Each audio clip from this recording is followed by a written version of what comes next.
मनुष्य के लिए अगर सबसे कठिन कोई काम इस जगत में है तो वो है उसका अपनी जगह पर 100% उपस्थित होना। मतलब ये कि आप जब कुछ कर रहे होते हो तो आप वहाँ कभी भी पूर्ण रूप से नहीं हो पाते हो। शरीर ही आपका वहाँ होता है, लेकिन आपके चित्त का अधिकांश हिस्सा कहीं दूसरी जगह पर ही होता है। गौर से देखना कि तुम जब अपनी सबसे पसंद का कार्य भी कर रहे होते हो, जिसे करने के लिए तुम्हारे प्राण तड़पते हैं, तब भी आपके मन का कुछ हिस्सा कहीं और लगा होता है। ये तुम कभी गौर नहीं कर पाते, और ये आपके जीवन में सबसे बड़ा एक कारण है कि तुम विचलित रहते हो और सदा परेशान रहते हो। प्रति पल तुम खुद पर शक करने लगते हो कि तुम्हें वो क्यों नहीं मिल रहा जो दूसरों को इतनी आसानी से मिल जाता है। तुम बड़े चकित होंगे ये जानकर, वैज्ञानिकों ने कुछ 100 लोगों पर 3 महीने ये एक्सपेरिमेंट किया। 100 ऐसे लोगों को चुना गया जो अपने मन पर सबसे ज्यादा काबू पाने में समर्थ थे।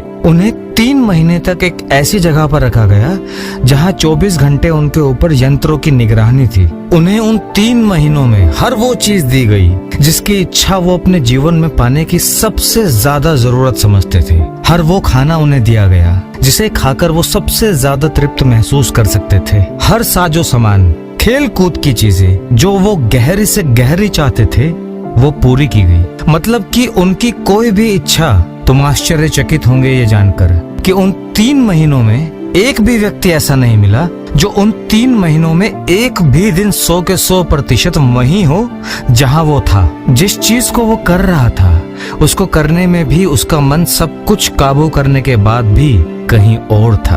अब वो कहाँ था इसकी पुष्टि सिर्फ वो लोग ही कर पाते। पर जो यंत्र उनके दिमाग के जांच में लगे थे, उन्होंने ये संकेत पहुंचाए कि अपनी पसंद का कार्य करते हुए भी व्यक्ति 100% मतलब पूर्ण वहां नहीं पहुंच पाता। जब वो लोग उस कसौटी पर खरे नहीं उतर पाए जो अपने मन पर काबू पाने में महारत रखते थे, फिर आप तो आम इंसान हो, रोजमर्रा की जिंदगी में इतने प्रेशर लिए घूमते हो कि सारा पहाड़ तुम्हारे माथे पर ही रखा है। ध्यान रखना, यही चेतना तुम्हें जगाने का काम करेगी। जहां सिर्फ वो पहुंचा जिसकी जिज्ञासा इतनी थी कि उसने अपना सब कुछ दांव पर लगा दिया। पहुंच भी वही पाता है जिसने ये जाना कि अब कुछ भी हो जाए, मेरा रत्ती रत्ती भी दांव पर लग जाए, मैं पहुंच कर रहूंगा। मैं उस परम आनंद को पाकर रहूंगा जो एकमात्र सत्य है। सत्य को प्राप्त करना भिखारी के बस की बात नहीं। वहां तो परम दानी ही पहुंच सकता है, जिसके पास जो भी कुछ हो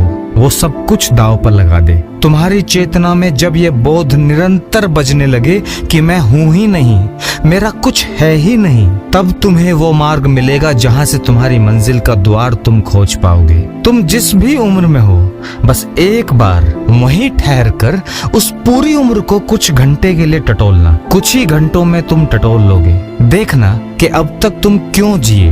2 ही बात तुम्हारे सामने आएंगे। पहली, तुम हमेशा से वो करना चाहते थे जिसे तुमने करना चाहा। दूसरी, पर तुम हमेशा से वो करते गए जो तुम्हारी परिस्थिति ने तुमसे करवाया। दोनों ही चीजें तुम्हारे बस में नहीं रही। जिसके लिए तुम बने थे वो हमेशा तुम्हारी चेतना तुम्हें आवाज देती रही, लेकिन जो तुमने किया उसमें तुम हमेशा खुद को निर्दोष और दूसरों को दोषी ठहराते आए हो। पर सच तो ये है कि तुम्हारे पास हमेशा से चॉइस होती है कि तुम क्या चुनोगे। लेकिन ये विडंबना तुम कभी समझ ही नहीं पाए कि जब चुनने का पल आता है तब तुम्हारा मन तुम पर सवाल उठाता है कि रास्ता आसान चुनो जहां तुम पर कोई सवाल ना उठा पाए। बस उन सवालों के डर से ही तुमने हमेशा वही रास्ता चुना, और फिर उस रास्ते पर तुम हमेशा खुद को अकेला ही पाते हो। फिर जब समय हाथ से निकल जाता है तब सोच जगती है कि काश कर लिया होता। मैं कहता हूँ कि अगर तुमने कर भी लिया होता